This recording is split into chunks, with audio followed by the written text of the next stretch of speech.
Os destaques da semana entre os julgamentos do plenário do Supremo Tribunal Federal, você confere aqui na TV Justiça. É o Plenárias que já começou.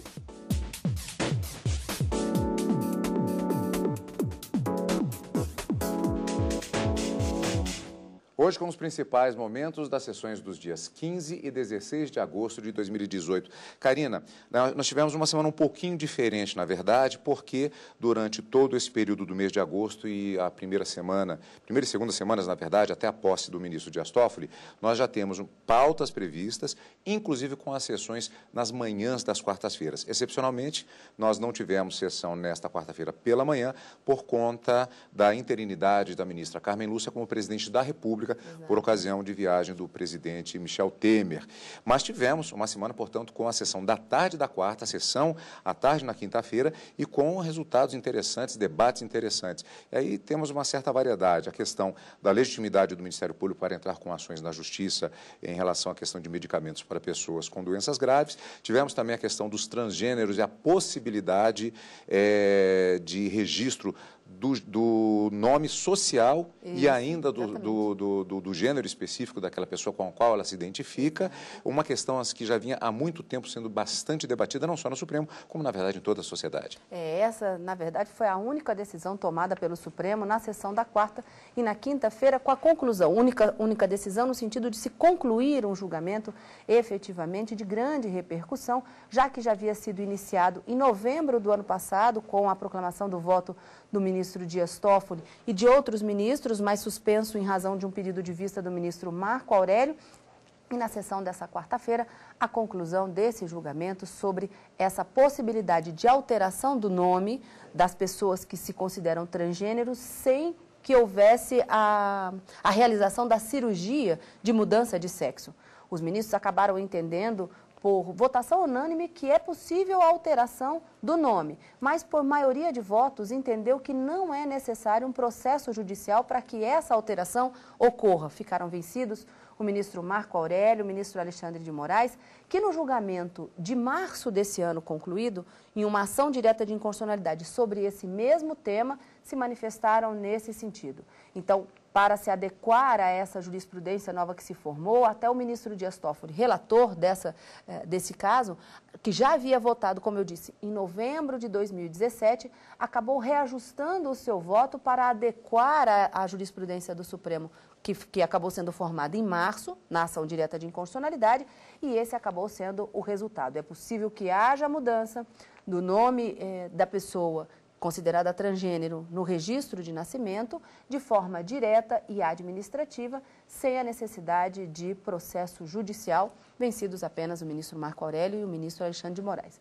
Mas, como você disse, na quarta-feira também houve uma decisão, mas sobre a possibilidade ou não do Ministério Público ingressar com uma determinada ação, chamada ação civil pública, para se buscar o fornecimento pelo Estado de medicamentos para doenças graves a determinadas pessoas.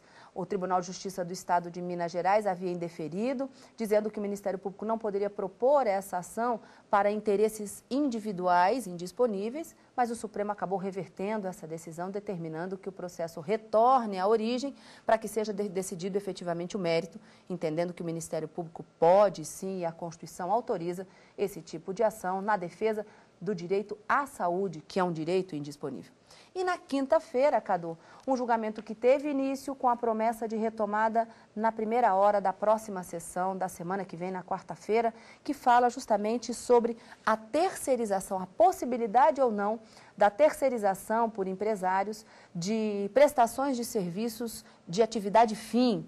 É um caso bastante complicado. Teve início um julgamento conjunto de uma ADPF sob a relatoria do ministro Luiz Roberto Barroso e de um recurso extraordinário também sobre o mesmo tema da relatoria do ministro Luiz Fux, e várias sustentações orais foram proferidas da tribuna do Supremo. Como já o adiantado da hora se fazia presente na sessão da quinta-feira, os ministros adiantaram que tinha um voto bastante longo e que é um caso bastante complexo, pediram que então fosse suspenso o julgamento para a retomada na próxima semana e a discussão deste tema, portanto, terceirização da atividade fim, súmula do Tribunal Superior do Trabalho sendo questionada sobre essa possibilidade ou não, já que o tribunal entende que essa terceirização não seria possível à luz da Constituição. Então, assuntos variados, não é? Alguns temas concluídos, mas a promessa e a expectativa da conclusão desse grande julgamento que começou na quinta-feira. Bom, vamos começar pela quarta-feira. O Supremo Tribunal Federal manteve, como já adiantou a Karina, na sessão desta quarta-feira, a legitimidade do Ministério Público para entrar com ações na Justiça solicitando medicamentos para pessoas com doenças graves. A Procuradora-Geral da República defendeu a legitimidade do Ministério Público para ajuizar ações solicitando medicamentos. Para ela, grande parte da população depende do Sistema Único de Saúde e que o serviço deve ser prestado adequadamente. Hoje, cada vez mais importante para a população brasileira, tanto no tocante a medidas preventivas de saúde, como é a vacinação pública, quanto em relação a medidas curativas de saúde, como é a questão do acesso a medicamentos. Quando falta vacina, o Ministério Público também ajuiza ações civis públicas para que elas sejam repostas e seja garantido o acesso de toda a população a esse serviço preventivo de saúde. O relator do recurso, o ministro Marco Aurélio, disse que a ação do Ministério Público foi abrangente e não se limitou apenas ao caso de uma pessoa. Por isso, considerou que o MP pode ajuizar ações na defesa de direitos indisponíveis. A menção à cidadã Adriana Auxiliadora Rezende foi meramente exemplificativa, voltando-se à ação proposta a alcançar, em termos de fornecimento do fármaco, todos aqueles que estejam acometidos da doença e não tenham condições de satisfazer o custo dos remédios. Os ministros Alexandre de Moraes, Edson Fachin, Rosa Weber, Luiz Fux, Ricardo Lewandowski e o decano Celso de Mello também votaram pela legitimidade do Ministério Público atuar nesses casos. Essa é uma função típica do Ministério Público, possa ingressar em juízo solicitando ao Poder Judiciário, principalmente nos casos onde não só a saúde, mas a própria vida da pessoa esteja em jogo. Não estamos discutindo aqui especificamente o tema dos medicamentos, o que está posto em debate é a legitimidade do Ministério Público, portanto, a repercussão geral, uma repercussão geral cirurgicamente adstrita a esse aspecto e, portanto, nesta medida, acompanho eminentemente o relator. Com todo respeito às compreensões contrárias, retiro do texto constitucional a legitimidade ad causam do Ministério Público, entendo que teologicamente interpretados, não sequer recorro à legislação infraconstitucional, há reconhecimento dessa legitimidade, artigo 127 e artigo 129, 2 da nossa lei fundamental. Quanto maior for o número de autoridades que estejam na comarca e que possam promover ações em prol dessas pessoas carentes, porque são só as pessoas carentes que ingressam através dos órgãos públicos, porque há remédios integrantes, inclusive, da lista do SUS, que são remédios caríssimos, remédios num patamar de muitos milhares de dólares. E isso aí são remédios para doenças raras e que constam da lista do SUS. Não se trata especificamente de discutir aqui direito individual disponível de um paciente em particular. Dito isso, eu gostaria de afirmar que acompanham integralmente o substancioso voto do ministro relator. O Ministério Público é parte legítima para propor ação civil pública na defesa de direitos individuais indisponíveis de pessoa individualmente considerada, como ocorre com o direito à saúde. O ministro Roberto Barroso destacou que a Constituição Federal garante ao Ministério Público a competência para apresentar ações nesses casos, mas disse que os medicamentos devem constar na lista do SUS. Se o Ministério Público estiver postulando um medicamento que já tenha sido incorporado pelo SUS, não tem nenhuma dúvida que a hipótese é de solução simples, trata-se de um caso fácil. Agora, se o Ministério Público estiver postulando um medicamento que não tenha sido incorporado pelo SUS, aí é que começam as complexidades. Já o ministro Gilmar Mendes, ao acompanhar o relator, apenas alertou sobre a importância do plenário debater essas questões para evitar o aumento da judicialização da saúde. Esse tema exige toda a cautela. Vou acompanhar o relator no sentido de prover o recurso para que o tema seja discutido, mas desde logo e considero que isso tem que passar por um escrutínio severo por parte do Judiciário. Ao final do julgamento, o ministro Dias Toffoli também acompanhou o relator e concluiu com a tese aprovada pelo plenário. O Ministério Público é parte legítima para ajuizamento da ação civil pública que visa o fornecimento de remédio a portadores de doença. Karina, em princípio o enunciado ele é claro, mas às vezes há uma certa confusão na interpretação de determinadas decisões. O que foi acertado, o que foi julgado é a questão, vamos repetir, legitimidade do Ministério Público para entrar com ações na Justiça solicitando medicamentos para pessoas com doenças graves. É apenas a legitimidade. Não se falou nada a respeito de que o Estado ou qualquer órgão da Federação está obrigado, em função do Ministério Público, a fazer essa entrega. O mérito, o pedido dessa ação proposta pelo Ministério Público é o fornecimento de medicamentos. Mas o Tribunal de Origem não conseguiu analisar, no primeiro momento, esse fornecimento, se é devido ou não, porque entendeu que o Ministério Público não poderia propor esse tipo de ação. E contra essa decisão, recurso até chegar no Supremo Tribunal Federal. Aqui no Supremo, o Supremo decidiu. O Ministério Público pode sim ingressar com esse tipo de ação. Qual foi a determinação? O processo, então, deve retornar à vara de origem para que seja decidido o mérito, já que o Ministério Público tem legitimidade pela decisão proferida na quarta-feira, e assim a Justiça definir se esse fornecimento de medicamentos, da forma como pleiteado pelo Ministério Público, deve ser deferido ou não nesses casos concretos que foram estabelecidos. E aqui, Cadu, vale a pena a gente fazer uma ressalva de que no início da sessão, o ministro Dias Toffoli, que presidiu a sessão da quarta-feira, logo no início do julgamento, ele disse que, como se tratava de um recurso extraordinário com repercussão geral reconhecida, quase que aproximadamente 1.900 processos no Brasil estavam sobrestados, aguardando essa decisão em que se discute justamente essa legitimidade do Ministério Público para propor essa ação civil pública para o fornecimento de medicamentos a essas pessoas que são portadoras de doenças graves. Com esse caso, então, várias outras dessas 1.897 processos, então, devem tomar o seu curso para se definir se são devidos ou não esses medicamentos. Bom, destaque também da sessão plenária desta quarta-feira, destaque da semana. Outro destaque da semana é ainda a decisão na sessão da própria quarta-feira, pelo plenário do Supremo Tribunal Federal, confirmando que pessoas transgêneros podem alterar o registro civil, mesmo sem a chamada cirurgia de mudança de sexo. O tema voltou ao plenário com um recurso que começou a ser julgado no ano passado e foi suspenso com pedido de vista do ministro Marco Aurélio. Na sessão desta quarta-feira, o ministro manteve a posição do julgamento da ação concluída em março deste ano. Para ele, é possível alterar nome e gênero no registro civil sem cirurgia, mas com alguns critérios.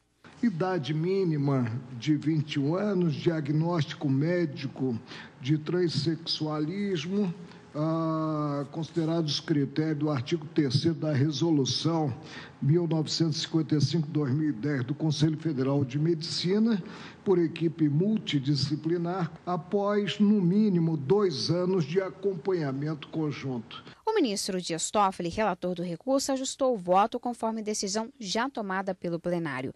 Vencido o ministro Marco Aurélio, ficou decidido que mudanças de nome e gênero podem ser solicitadas e realizadas sem a cirurgia de mudança de sexo, tanto na Justiça quanto diretamente nos cartórios. Também não é necessário escrever na certidão que a pessoa é transexual ou transgênero. O transgênero tem direito fundamental subjetivo à alteração de seu prenome e de sua classificação de gênero no registro civil, não se exigindo, para tanto, nada além da manifestação de vontade do indivíduo, o qual poderá exercer tal faculdade tanto pela via judicial como diretamente pela via administrativa. Sobre esta decisão, conversamos daqui a pouquinho no próximo bloco do nosso Plenárias de hoje. E você vai ver também os destaques da sessão plenária da quinta-feira no plenário do Supremo Tribunal Federal, aqui no Plenárias.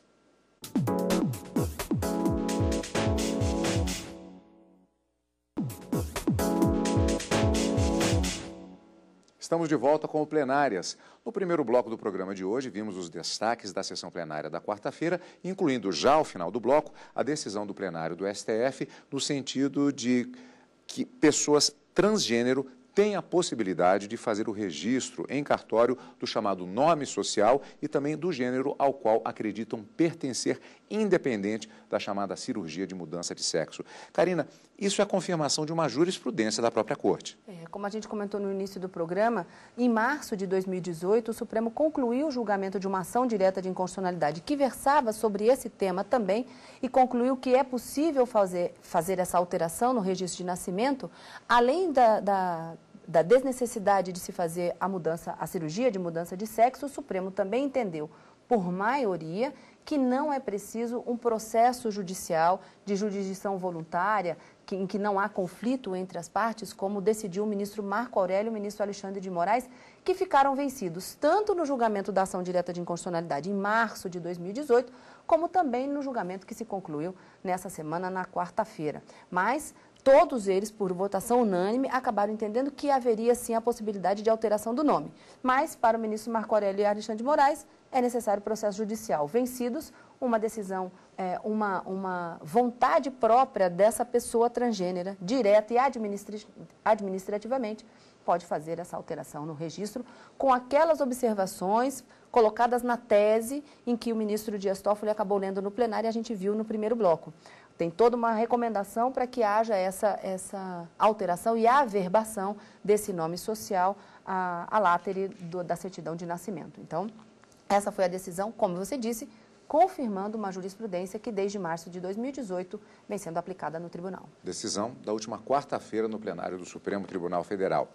E o STF começou a julgar na sessão desta quinta-feira processos sobre a chamada terceirização. Trata-se de julgamento conjunto de duas ações de empresas e entidades patronais que defendem o reconhecimento da terceirização de uma forma mais ampla, inclusive para as chamadas atividades fim, ou seja, aquelas voltadas para cumprir tarefas específicas ligadas ao objetivo da empresa. Vamos ver na reportagem. A ação foi apresentada pela Associação Brasileira do Agronegócio.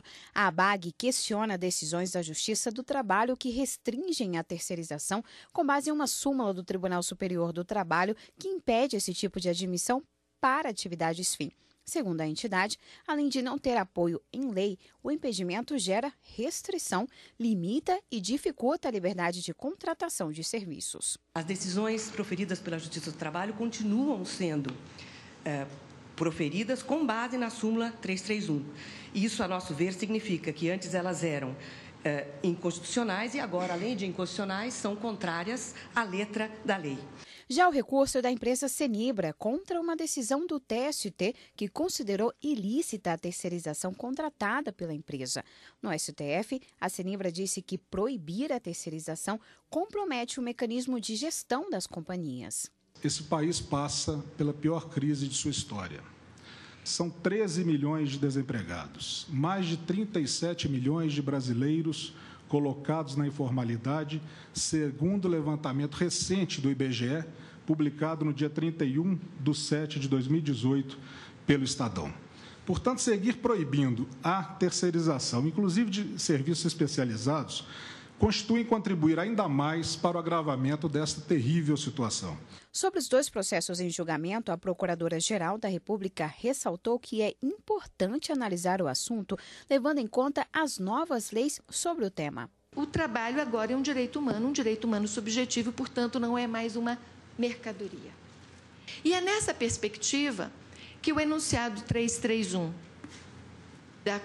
do Tribunal Superior do Trabalho, é nessa perspectiva que as leis vigentes até a data da aprovação desse enunciado que consolida uma jurisprudência aborda a matéria.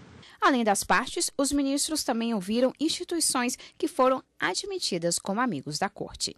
A terceirização é, na verdade, um moderno sistema de organização empresarial, que consiste na integração de empresas em processo de fornecimento de serviços que compõem o produto final. A terceirização, ela promove sim a precarização do trabalho. Em primeiro lugar, pelo rebaixamento do nível salarial dos trabalhadores terceirizados. Porque há um leilão da mão de obra. E a partir desse leilão é que a empresa tomadora de serviço resolve terceirizar suas atividades. A continuação deste julgamento você vai acompanhar ao vivo, direto do plenário e também, é claro, aqui no Plenárias. E o ministro Celso de Mello completa 29 anos de atuação no Supremo Tribunal Federal e recebeu uma homenagem no início da sessão plenária desta quinta-feira. Imprescindível, exemplo de ser humano e cidadão, referência no direito e para a justiça. Foi com essas palavras que a presidente do Supremo Tribunal Federal, ministra Carmen Lúcia, parabenizou o decano da Corte, ministro Celso de Mello, pelos 29 anos dedicados ao STF. Disse que alguns homens trabalham alguns dias e são importantes. Outros trabalham muitos dias e são necessários. Outros têm no seu trabalho de alguns e de todos os seus dias, e às vezes até só por alguns poucos dias, um testemunho de vida que permite que a sociedade seja muito melhor. Esses são imprescindíveis. O ministro Celso de Mello é um desses que se devem considerar imprescindíveis para se ter esperança no ser humano, no direito, na justiça. Para se ter a certeza de que o bem tem lugar, pode se tornar concreto e, principalmente, que o bem e o justo têm sequência e consequência na história da humanidade pela ação dos seus homens. Em nome deste Supremo Tribunal Federal, afirmo ser Vossa Excelência a melhor causa da justiça brasileira.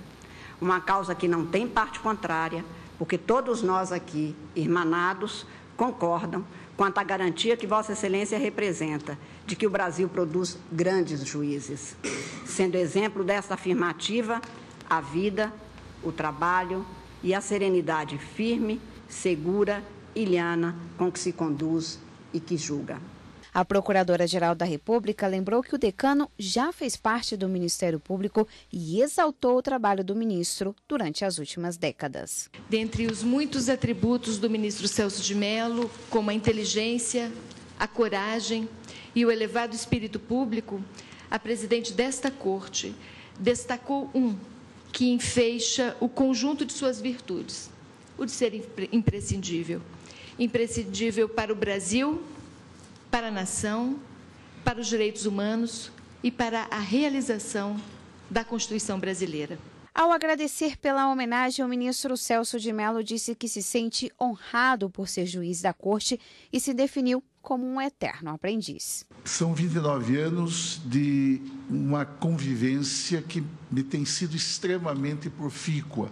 Tenho sido um eterno aprendiz nessa corte, não é? Aurindo as lições, o magistério de tão eminentes colegas, professores, juízes, advogados, membros do Ministério Público.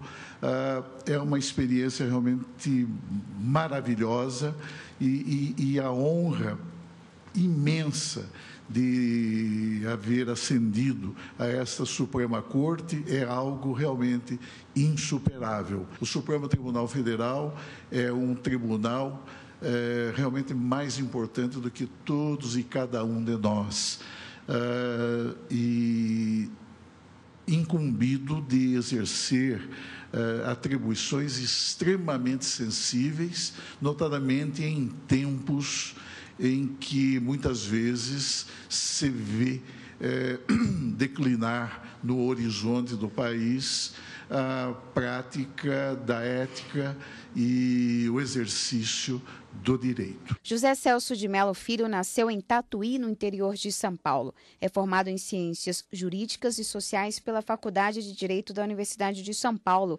Entrou no Ministério Público do Estado de São Paulo em 1970. Exerceu, entre outros cargos, o de promotor de justiça e curador-geral em várias comarcas paulistas. Foi nomeado para o Supremo Tribunal Federal em 1989 e tomou posse em 17 de agosto do mesmo ano. No início da década de 90, foi ministro do TSE.